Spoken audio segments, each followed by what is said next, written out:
Allô, allô, allô, mes amis. Je parlais sans micro, ça c'est chouette ça.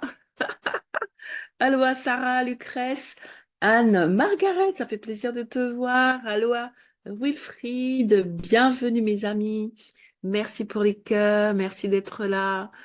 Toutes mes excuses pour hier. J'ai travaillé trop longtemps sur mon ordinateur et ben, le matin, j'avais les yeux explosés. Je ne pouvais, malgré mes lunettes, j'ai des lunettes spéciales pour l'ordi. Eh ben, c'était juste pas possible. Donc, voilà, je suis retournée dans le noir quelques heures pour laisser mes yeux se reposer. Donc, voilà, j'ai pas été sage là-dessus. J'ai travaillé, je crois, 7 heures d'affilée sur l'ordi. Non, c'est ça, 6 heures et demie d'affilée. Et j'ai payé cher hier. J'ai payé cher. Donc pas de souci, nous sommes quand même là. Aujourd'hui, ben, voilà, je suis revenue en zone de sagesse sur la gestion des limites de mon corps et des limites de mes yeux. Donc ça va mieux. Donc je suis vraiment heureuse d'être là. Donc on avait prévu notre thème aujourd'hui. Merci Sarah. Et du coup, bon, on va simplement revenir sur le thème d'hier que j'ai pas pu aborder sur justement le fait de changer d'élément différenciant pour X, Y raison. Donc cette semaine, voilà, on a parlé de l'élément différenciant sur plusieurs aspects pour, euh, pour nous permettre ben, d'aller plus loin sur cette thématique. On a vu, je crois que c'était quand l'élément différenciant dérange, voilà, parce que justement l'objectif cette semaine, c'était un petit peu d'aller plus loin que ce qu'on a un petit peu l'air de prôner lorsqu'on parle de l'élément différenciant. C'est vrai que ça peut être un plus. De manière générale, c'est vrai, c'est un plus, c'est un atout. Ça permet de vraiment créer l'unicité de chaque entrepreneur, de chaque professionnel, de chaque expert. Ça permet à chacun de se distinguer sur son marché. Donc, c'est vraiment très positif. Mais quelquefois, ben, c'est pas si simple que ça. Quelquefois, ça fait écho à des éléments qui peuvent nous complexer, qui peuvent générer de la douleur, générer de la souffrance, générer du mal-être. Et donc, toute différence ne peut pas forcément être utilisée comme élément différenciant pour bâtir notre unicité en tant qu'entrepreneur. Merci Margaret pour le cœur. Et donc, du coup, c'est cela un peu C'était ça, c'était ce qu'on avait vu. Je crois que c'était avant-hier, puisque hier, je n'étais pas là. Donc, du coup, c'était ça, c'était vraiment cet élément différenciant qui peut poser problème. Nous avons parlé, euh, voilà, de complexes et de diverses choses.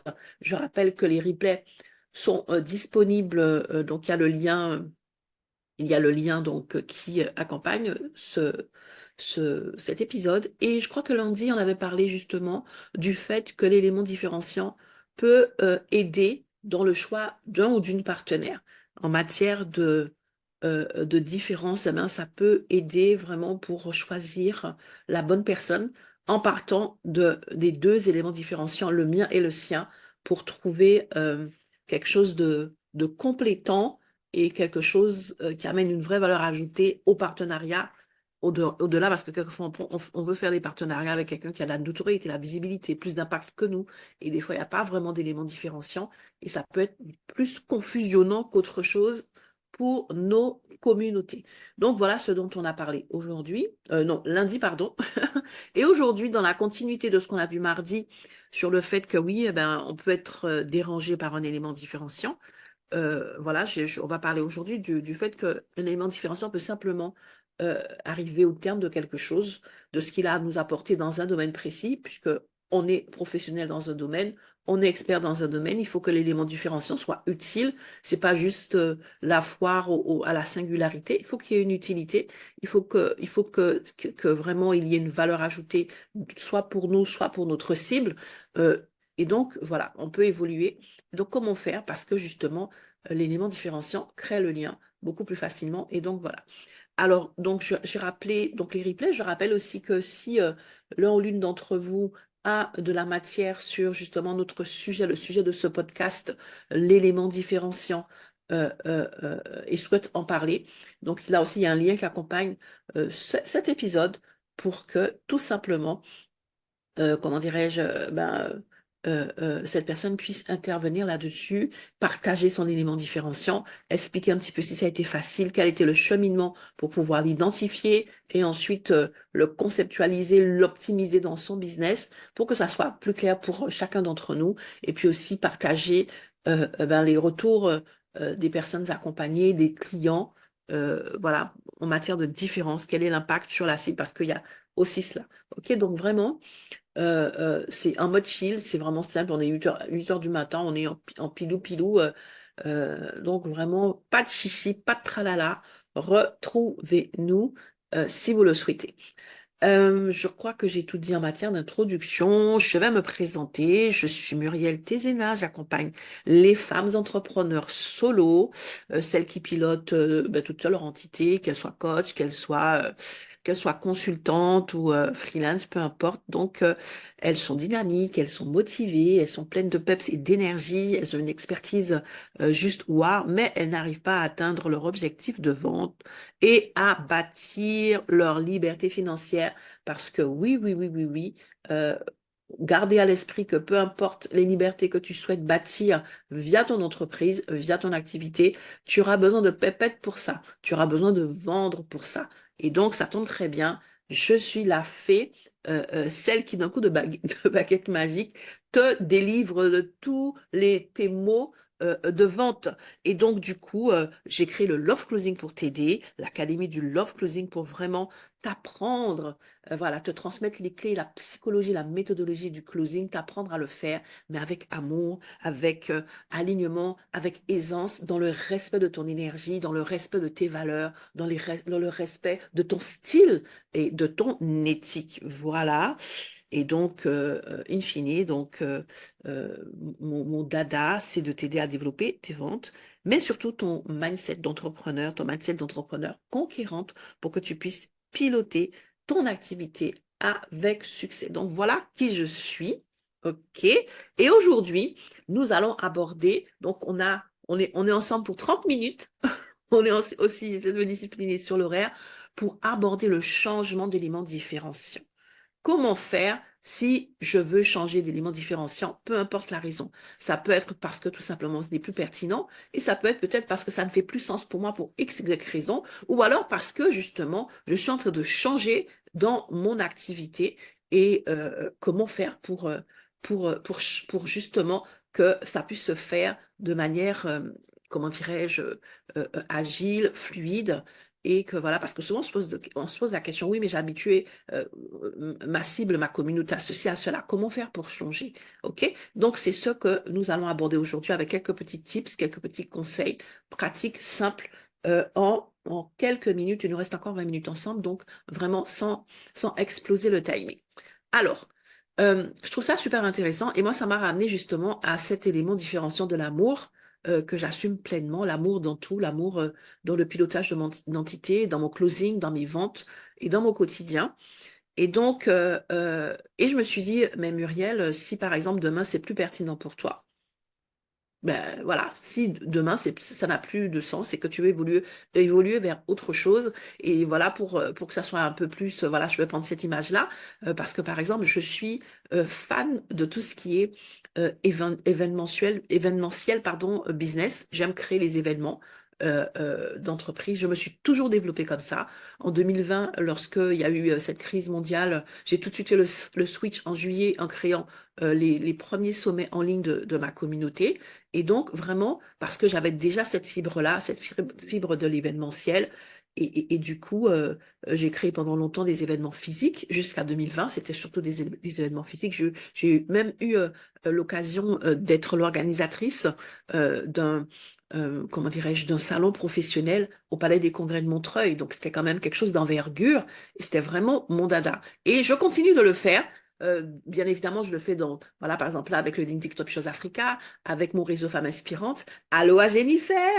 Ça fait trop plaisir. Aloha, aloha. Bienvenue à tous et à toutes. Et donc, si je décide, voilà, d'arrêter l'accompagnement des entrepreneurs en tant que tel pour me positionner sur l'événementiel, comment je vais faire pour pouvoir communiquer avec ma communauté, les personnes qui m'attendent dans un domaine, qui aiment recevoir de moi dans un domaine sur l'entrepreneuriat, sur les ventes, sur le mindset. Et là, boum, tout cela est pertinent avec l'élément différenciant de l'amour parce que c'est le prisme par lequel je présente tout cela et boum, je suis au niveau de l'événementiel. Alors, pour ça, la chose en tout cas que moi j'ai notée, les deux choses que j'ai notées, pour moi, ça va être la communication et l'anticipation. Quand tu veux changer d'élément différenciant, peu importe le motif, je pense que tu dois vraiment travailler ta communication et ensuite anticiper. Travailler ta communication, ça veut dire que le changement en soi ne pose pas de problème. C'est la façon dont tu en parles. Peu importe la chose, en elle-même, le plus souvent, c'est la façon dont on parle de la chose, dont on communique sur la chose qui peut poser problème. La chose en elle-même n'est pas forcément un problème. Et donc, changer d'élément différenciant, même si tu peux te sentir mal à l'aise par rapport à ça, ce n'est pas un problème. C'est l'évolution de ton business, c'est l'évolution de ton mindset. Ça peut même être très positif. Et la façon dont tu vas communiquer dessus, ça va te permettre d'être mieux perçu par ta communauté, même si là où tu vas, ça ne les intéresse pas. Même si l'élément différenciant que tu vas arborer, ben, c'est pas trop leur truc. OK? Et donc, pour moi, l'événementiel, c'est un élément différenciant. OK? Mais c'est pas le même registre que l'amour. Même si on est au niveau du business, eh ben, oui, c'est pas la même communication. Donc, quand on parle événementiel, on parle réseautage, on parle vraiment, on est positionné sur un aspect spécifique de l'entrepreneuriat. Et c'est vrai que lorsque je parle d'événementiel, je ne suis pas franchement positionnée pour moi dans l'amour parce qu'on est dans quelque chose d'autre. Pour moi, c'est pas pareil. Donc, toutes ces choses-là, je dois les mettre au clair pour moi, pour ensuite communiquer à ma cible, expliquer ben, le pourquoi de mon évolution, en quoi ça fait sens pour moi et en quoi j'espère ça va faire sens pour eux. Ça sous-entend qu'en amont, j'ai pris l'habitude justement de communiquer avec elles, d'expliquer mon positionnement, d'expliquer mes valeurs, d'expliquer ma vision pour que eh ben, elles puissent tout simplement comprendre et faire le choix, soit de m'accompagner sur cette évolution, soit nos chemins peuvent se séparer. Vous savez, les personnes qui font partie de notre communauté ne nous appartiennent pas. Même si on aime dire j'ai mes abonnés, non, ils ne t'appartiennent pas, ils sont libres, hein, ils sont venus librement, ok, c'est l'inbound marketing, ils partiront librement. Donc c'est les échanges que tu as avec eux qui fait qu'ils restent là, et puis voilà. Et donc, la communication, être transparent, donc vraiment faire un travail de clarification pour savoir pourquoi on le fait, ce qu'on veut exprimer par là pour pouvoir ensuite transmettre. OK? Transmettre dans la communication qu'on va choisir, peu importe les canaux. Quand je parle d'anticipation, c'est que justement, quand tu vas communiquer, eh ben, y a des gens que tu vas perdre. Et donc, il faut anticiper des réactions qui peuvent ne pas être. Toi, tu peux être enthousiaste, mais les réactions peuvent ne pas forcément être enthousiastes, hein. Tu peux perdre certaines personnes. Et c'est normal, parce que tu vas aussi en gagner. Et donc, encore une fois, hein, j'encourage toujours à ne pas faire les choses avec l'ego, de faire les choses avec clarté, en pleine conscience et être aligné avec ce que l'on fait. Il faut que ça fasse sens pour toi et tu dois comprendre que ça ne fera pas sens pour tout le monde. Et donc, bien évidemment, on est dans quelque chose qui peut attirer et qui peut repousser. La même chose qui attire peut être un repoussoir pour d'autres personnes. Donc, tu changes ton élément différenciant. Par exemple, si je parle de Lucrèce, elle, c'est sa joie, son rire, et elle essaie, non, non, non, mais ça fait plus sens pour moi. Maintenant, je vais me positionner avec un élément différenciant plus sérieux, parce que, tout simplement, je veux plus qu'on me prenne pour une comique et tout. Eh ben oui, ben les personnes qui étaient attirées par cet élément différenciant assumé et affiché, eh ben, seront peut-être pas attirées par la nouvelle Lucrèce que sous-entend cet élément différenciant et ces personnes vont partir. Tu auras peut-être une zone un peu de creux où tu verras les choses descendre, boum, boum, boum, boum, boum, de moins en moins d'abonnés, de moins en moins d'interactions, ou peut-être des questionnements parce que les gens se permettront peut-être de te faire des remarques parce que oui, quand on communique avec, avec son audience, eh ben, certaines personnes sont bienveillantes et puis d'autres se permettent de faire certaines remarques qui peuvent peut-être un petit peu déstabiliser. Donc, il faut anticiper tout cela. Il faut l'anticiper de manière bienveillante. Je vais revenir dans l'amour, avec amour, parce que lorsqu'on communique, il ne faut pas simplement se dire que j'apporte une information. Il faut se dire que j'apporte une information à une personne qui est différente de moi et elle est libre de la traiter avec les filtres qui lui sont propres. Elle est libre de l'accueillir avec les limites qui lui sont propres. C'est son histoire, c'est sa perception, c'est sa définition. Donc moi, j'ai posé ça là. Et il y a des personnes qui vont comprendre ce que je suis en train de dire, ce que je suis en train de faire, le switch que je veux faire. Et puis il y a des personnes pour lesquelles ça va être un problème et qui vont peut-être même mal me juger. Et ça, il faut vraiment être ouvert là-dessus, être ouverte. Et pour moi, c'est l'amour qui permet d'accepter ce genre de choses. Avec amour, avec humour. OK? Merci. Allô, Natacha. Waouh, il y a de belles visites aujourd'hui. Et donc, du coup, ça va être ça. Dans cette approche-là aussi, il y a quand même deux choses qui sont importantes. C'est est-ce que cet élément différenciant est dans la continuité de quelque chose que j'avais déjà conceptualisé comme élément différenciant, ou est-ce que c'est quelque chose de totalement différent? Parce que au plus il y a un écart, il y a un avant-après, au plus je vais devoir prendre le temps de communiquer, au plus je vais devoir prendre le temps de switcher, et au plus je vais devoir prendre le temps de comprendre et d'encaisser la réaction de ma communauté. Donc, cette communication, bien évidemment, sera alignée pas seulement au niveau du contenu, au niveau des échanges, mais aussi au niveau de, certainement, si je prends l'amour ou le rire, il y avait un branding qui était aligné, il faudra faire un switch à ce niveau-là. Il y a des personnes qui font les choses d'un seul coup, chacun, voilà, le sparadrap, certains l'enlèvent poil par poil, ou d'un seul coup, c'est une question de personnalité. Une chose est sûre, c'est que c'est très difficile quand on est sur un marché et d'amener un changement tel qu'il soit et de ne pas perdre quelque part. Perdre des prospects, perdre certaines personnes de l'ancienne cible, parce que qui dit changement d'éléments différenciants dit évolution de la cible, évolution des objectifs, et ça c'est le jeu. Ok, donc vraiment, on l'accueille, on l'accepte et on l'anticipe. Au plus je l'anticipe, l'anticipation crée la performance. Au plus je l'anticipe, au plus je vais bien vivre les choses et les convertir en ce que je veux. Ok, donc ça c'est, moi je crois, le plus important, les deux points. C'est pas un problème en soi que tu puisses évoluer. D'ailleurs, tu vas évoluer. Par exemple, l'élément différenciant de l'amour, moi, je le manifeste, je l'exprime et j'en fais un élément de mon branding que depuis 2020. Et donc, vraiment,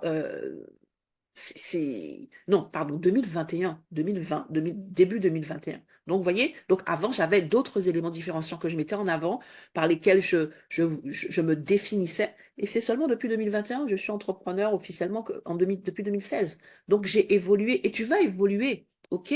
On a eu l'occasion de parler de ce que on peut avoir un seul élément différenciant. Je pense qu'aujourd'hui, je me positionne dans un élément différenciant qui est devenu la substantifique moelle de mon activité, puisque c'est aussi mon être. Et donc, je pense que même si j'évolue, cet élément de différenciation sera toujours là. Pour moi, c'est un prisme intemporel, universel. Voilà. Mais il y a certains éléments différenciants qui sont tellement, comment dirais-je, objectifs, tellement pratiques, tellement concrets, que quand on change, ça veut dire qu'on fait un switch, ça veut dire qu'on doit anticiper, ça veut dire qu'on doit revoir tout sur son branding. Et ça, là, c'est très important. Ce que je vais ajouter là-dessus, pour nous qui sommes sur LinkedIn, c'est que sur LinkedIn, cette notion est très importante. Pourquoi? Parce que, alors, c'est pas forcément le podcast pour ça, hein. Je rappelle que le vendredi à 11 heures, j'anime le podcast Le Rend pas riche avec Elliot, où on parle justement plus en avant de LinkedIn. Mais lorsque je change d'élément différenciant, lorsque je change d'ailleurs un des critères qui constitue mon unicité et ma personnalité, mon branding, ma marque d'entrepreneur, ça va être quelque chose qui aura un impact sur LinkedIn. Pourquoi? Rappelez-vous que sur LinkedIn, ta vitrine est ton profil. Et ce profil, lorsque tu changes quelque chose, il évolue. Lorsque c'est un changement minime, par exemple, tu ajoutes une expérience, une expertise, quelque chose, ça bonifie ton profil. OK? Ce profil, lorsqu'il est optimisé, gardez à l'esprit que l'effet wow de LinkedIn avec un profil optimisé, c'est que vraiment, tu es référencé sur Google en automatique.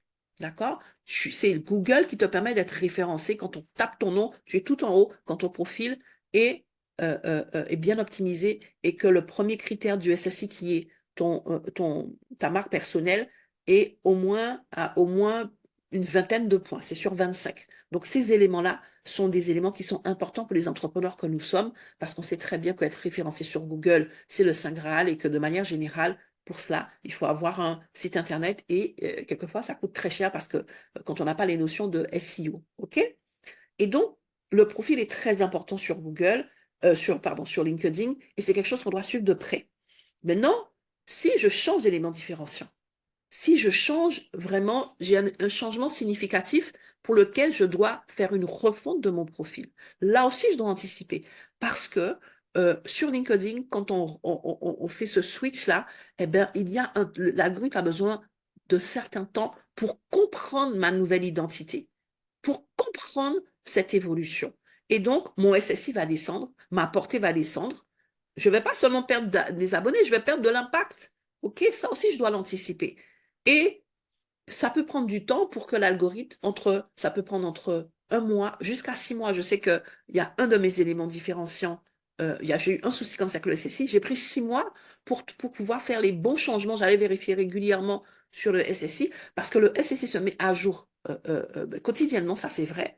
Mais lorsque en bas, il te positionne sur ton domaine d'activité, cette information pour savoir si tu es bien positionné sur le bon domaine d'activité, ça peut prendre un certain temps. Moi, j'en ai un où j'étais positionnée comme ambassadeur, bon, pour une activité aussi que j'ai, mais voilà, qui était enfin, j'avais pas conscience que c'était mis en avant sur mon profil parce que moi, je le lisais, je voyais pas ça, mais pour l'algorithme, c'était ça. Et j'ai pris 6 mois pour, à chaque fois, modifier quelque chose, voir comment il réagissait, ainsi de suite, parce que je ne comprenais pas comment est-ce que j'étais référencée comme ambassadeur. Ce qui veut dire que moi qui suis positionnée sur l'accompagnement des entrepreneurs, sur tout ce qui est entrepreneuriat et vente et closing, mais quelqu'un qui tape vente, je ne risquais pas d'apparaître dans ses recherches. OK? Ni sur LinkedIn, ni sur Google, puisqu'il aurait fallu que la personne tape ambassadeur ou mon nom exact pour que j'apparaisse. Et donc, ça, c'est très, très important. C'est des choses à anticiper. Si tu es sur Google pour développer ton activité, tu as besoin que l'algorithme soit ton allié, tu as besoin d'être bien référencé, tu as besoin d'être bien identifié pour que lorsque les personnes font leurs recherches via les filtres sur LinkedIn ou sur Google, dans ton secteur d'activité, dans ce qui fait ta différence, dans ce qui te permet d'être clairement euh, euh, euh, euh, euh, distingué des autres, eh ben, tu dois pouvoir être facilement trouvé. Et donc, ça aussi, il va falloir suivre ça de près. Mais, excusez-moi, je vais boire un coup.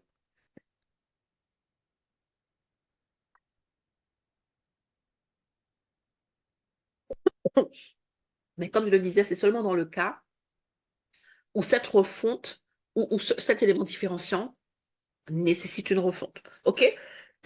Donc, ça veut dire que là, on est dans quelque chose de vraiment profond.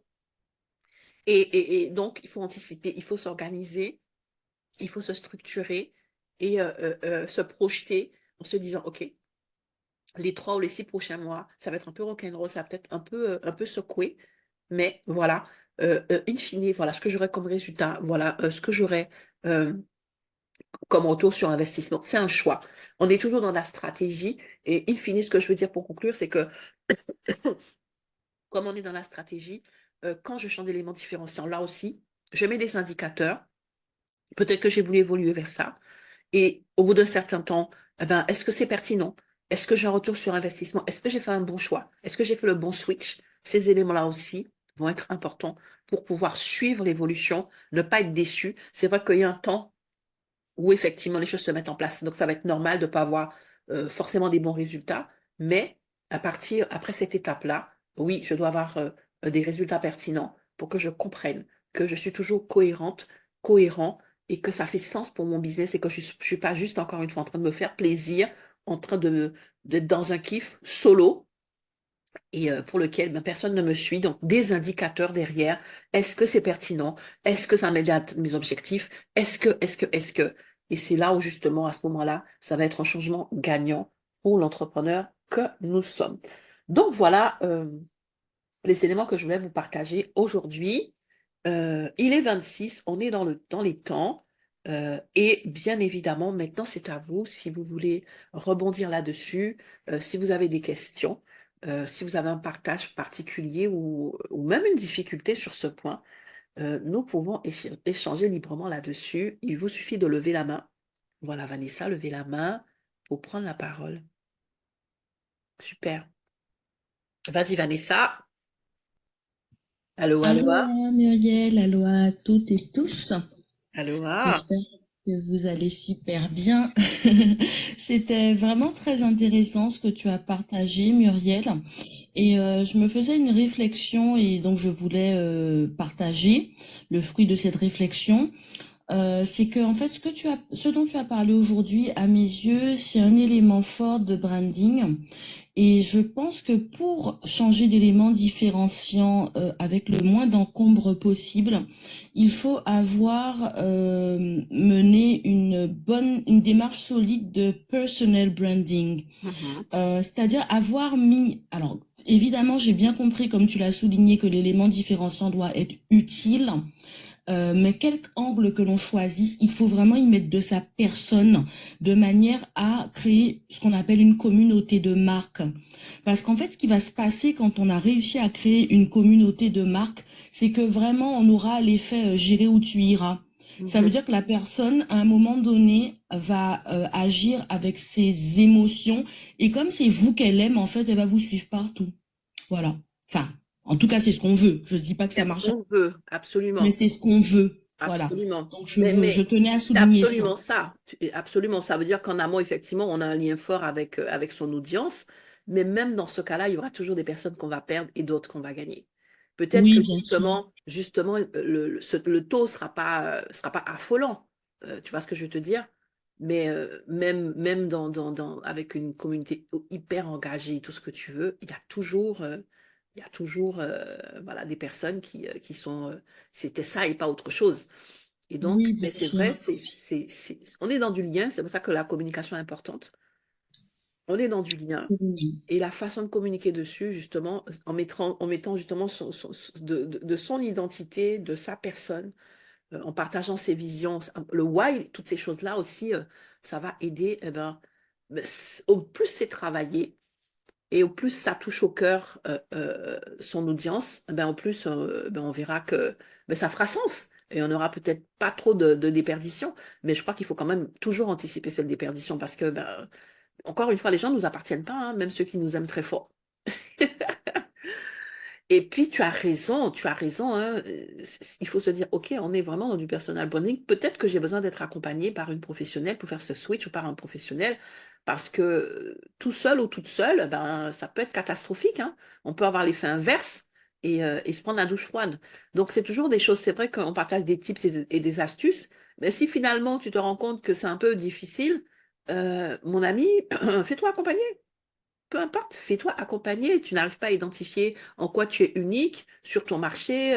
Ensuite, tu l'as identifié et tu veux changer parce que tout simplement, pour x, y raison. Mais ce sont des étapes qui sont sensibles. Ce sont des étapes névralgiques qui peuvent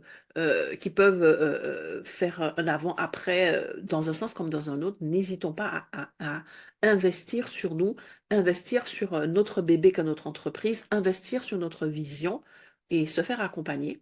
Donc voilà, parce que c'est des domaines spécifiques en fait. OK? Donc merci beaucoup Vanessa pour Tout à cette fait. précision. Mhm. Je t'en prie, Muriel. Voilà, voilà. Est-ce qu'il y a d'autres partages? Il y a notre ami Wilfried qui veut intervenir là-dessus. Donc voilà, tu peux prendre la parole, main levée. Est-ce que j'ai réussi à le faire monter? Voilà. Bonjour, Allô à Wilfried? bonjour Muriel. Allô? Bonjour, comment tu vas? Oui, allô? Oui. On t'entend bien, Bonjour vas-y. Muriel. Bonjour Muriel et bonjour à tous. Moi, mon souci que je me repose aujourd'hui, c'est de savoir si, quelle appréciation, de toute façon, il faut faire entre l'élément différenciant qui est inné et l'élément différenciant qui est acquis. Je voudrais que tu puisses m'expliquer ça, s'il te plaît. Ok. Élément différenciant inné et acquis. Mais écoute, déjà, tu as tout dit. Inné, c'est quelque chose qui relève de ma personnalité, de mon identité. Et puis l'acquis, ça peut être quelque chose, une expertise que j'ai développée et dans laquelle je suis devenue tellement douée. Et que justement, voilà, c'est juste, en fait, c'est juste ça. Tu l'as dit, c'est soit c'est acquis, soit c'est inné. Mais en fait, c'est pas, pour moi, c'est pas forcément ça le vrai problème. C'est comment derrière, je l'utilise euh, pour en faire un élément de mon identité, de mon unicité, de mon image de marque. En vérité, les gens, oui, ça va faire partie du storytelling, le fait que ça soit acquis ou inné. Quand par exemple je parle de l'amour, euh, on a tous un peu d'amour en soi. Mais cette démarche pour en faire mon élément différenciant, pour moi, on est dans de l'acquis. J'ai dû travailler dessus. J'ai dû conceptualiser le truc, réfléchir, me dire, OK, si je parle d'amour par rapport au cycle de closing, où est-ce que je le positionne, en quoi c'est pertinent? OK? Donc, je suis partie de quelque chose qui est inné en tous. Voilà, c'est la première des choses, hein. Le bébé, il aime a priori sa maman depuis le ventre de sa maman, enfin bref. Mais lorsque je suis dans cette zone de business et que je veux utiliser cet élément, inné, ça vient de l'acquis. Donc, en fait, ça, c'est pas forcément le plus pertinent. Enfin, non, si c'est pertinent, mais c'est pas ça le vrai point it. Le vrai point it, c'est comment le faire et ensuite, comment faire du storytelling, comment mettre des KPI dessus pour que ça soit pertinent, utile et que ça fasse progresser mon business vers les objectifs que je veux. Tu vois? Donc, vraiment, on a tous les deux et c'est pas cela un problème. D'ailleurs, quand tu as un élément différenciant qui relève de l'acquis, qui n'est peut-être pas lié à un diplôme, par exemple, tu as telle ou telle aptitude que tu as développée, peut-être parce que tu as appris, alors je prends un truc au pif, hein, je ne sais pas, ça peut être n'importe quoi. Ça peut être un élément différenciant tellement fort que les gens vont même pas te poser la question de savoir, mais est-ce que tu as fait Harvard pour ça? Parce que tout simplement, tu as développé et tu es devenu expert dans ton domaine, tu es devenu fluide et pertinent. Et donc, ce storytelling-là, c'est là où ça va être pertinent. C'est là où ça va être utile parce que tu vas communiquer sur ton élément différenciant. Les gens vont te demander, mais comment? Comme justement ce que je demande aux intervenants. C'est à ce niveau-là pour moi que c'est important, mais ce n'est pas un problème en soi et ce n'est pas.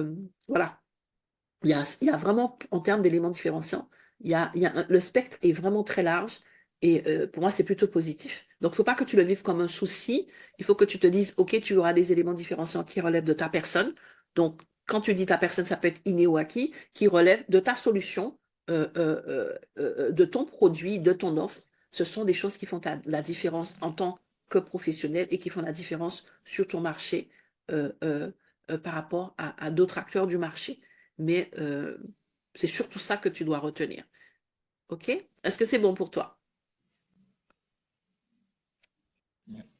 C'est bon, merci. C'est plus clair pour toi? Super. OK. Merci beaucoup, Wilfried Michael, pour ton questionnement. Il est 34. Il n'y a plus de main levée. On est dans le temps. Donc voilà, merci encore pour votre présence. On va se retrouver la semaine prochaine. Donc peut-être que ce sera un nouveau mois parce que voilà, il faut que j'ai le temps de m'organiser pour les nouveaux invités. Et donc ces choses se mettent doucement en place comme j'avais prévu aujourd'hui de parler justement de l'amour comme élément différenciant des différents aspects de l'amour, je peux vous assurer que on peut en parler pendant tout le mois. Tellement c'est un sujet que j'ai creusé et je peux te prouver par A plus B comment ça fait la différence sur plusieurs aspects de ta vente. On en parlera la semaine prochaine, en attendant que je puisse vraiment reprendre le cours, le fil habituel de nos podcasts. Et puis, pareil, je te donne rendez-vous demain à 11 heures cette fois et non pas à 8 heures. Donc, du coup, tu auras le temps de te lever, d'être un peu plus frais, un peu plus fraîche. Et nous allons parler de LinkedIn. LinkedIn pour les entrepreneurs. Le riche ne rend pas riche a pour objectif d'aider les entrepreneurs à trouver leur vraie place sur LinkedIn sans être frustrés en regardant ce qui se passe au niveau des influenceurs autour d'eux, mais en pleine conscience et avec beaucoup de plaisir. L'objectif, c'est vraiment, en tout cas, c'est ce que je crois, c'est que pour pouvoir gagner un jeu, peu importe le jeu, je dois connaître les règles du jeu et ça ne doit pas être faussé par mes émotions, par plein de choses. Et donc sur LinkedIn, comprendre les règles du jeu pour pouvoir ensuite, en pleine conscience, décider si j'utilise tel ou tel atout, comment je joue, si je veux jouer ou pas, que ce soit quelque chose de clair, quelque chose de conscient, quelque chose de décidé et non pas quelque chose qui est dans le cadre des émotions parce que beaucoup d'entrepreneurs à cause de l'ego, à cause de les émotions, sont frustrés, de leurs émotions sont frustrés sur LinkedIn. Ah, mais je comprends pas, j'ai pas de like. Ah, mais je comprends pas, j'ai tagué, personne n'a répondu. Ah, mais je comprends pas, ah, mais je comprends pas. Parce que tout simplement, je ne connais pas les règles du jeu et je suis pas sur les bons KPI, j'ai pas le curseur placé au bon endroit. Et du coup, ben, j'ai l'impression de tourner en rond, de parler en l'air et tout ça. Demain, nous allons parler des tags. OK? Euh, quelle est la signification des tags sur LinkedIn? Pourquoi est-ce qu'on me tag? Donc, te taguer, c'est quand tu es notifié. Pourquoi est-ce qu'on me tague? Et moi-même, quand est-ce que je dois taguer? À quoi ça sert? Parce que oui, ça se résume pas à ah, les gens me taguent, mais je les connais pas. Ah, mais j'aime pas taguer les gens parce que ça me dérange et j'ai l'impression de les déranger. Ça, on est dans de l'émotion, on est dans quelque chose de subjectif. Demain, on va savoir ce que c'est, à quoi ça sert, comment l'utiliser. Comme ça, vous serez au clair. Quand vous allez prendre une décision par rapport aux tags, ce sera en pleine conscience. Vous les utilisez, vous saurez pourquoi. Vous les utilisez pas, vous saurez pourquoi. Ce sera pas juste parce que je le sens mal, je le vis mal et j'aime pas. OK? On n'est pas des gamins à la crèche, bah, j'aime pas, ben je n'aime pas. On fait les choses en pleine conscience. On sait à quoi ça sert. Et ensuite, on suit nos KPI pour voir si notre positionnement, notre choix est pertinent ou pas. OK? On en parle demain. L'événement, il est sur le profil de Elliot. Elliot Soulin, si vous ne savez pas, voilà, puisque c'est une semaine sur deux sur mon profil pour justement permettre à nos deux communautés de bouger. Donc la semaine dernière, c'était ici chez moi, et donc demain, c'est chez Elliot qu'on se retrouve pour le Rich ne rend pas riche à faire de tag là. On va parler de ça. OK? Donc, je vous love close, je vous fais plein de cœur. Prenons soin de nous. Chérissons notre élément différenciant, cultivons notre unicité. Aujourd'hui, avec l'IA, on peut avoir des clones à l'infini, mais ce dont le monde a besoin, c'est de toi, de moi, être unique, parfaitement unique et différents les uns des autres. OK? Que notre différence soit un atout et non pas quelque chose qui nous limite et qui nous confronte. En tout cas, je nous le souhaite et je vous dis à demain. Merci, merci pour les cœurs. Ça fait toujours plaisir. Bonne journée, à demain.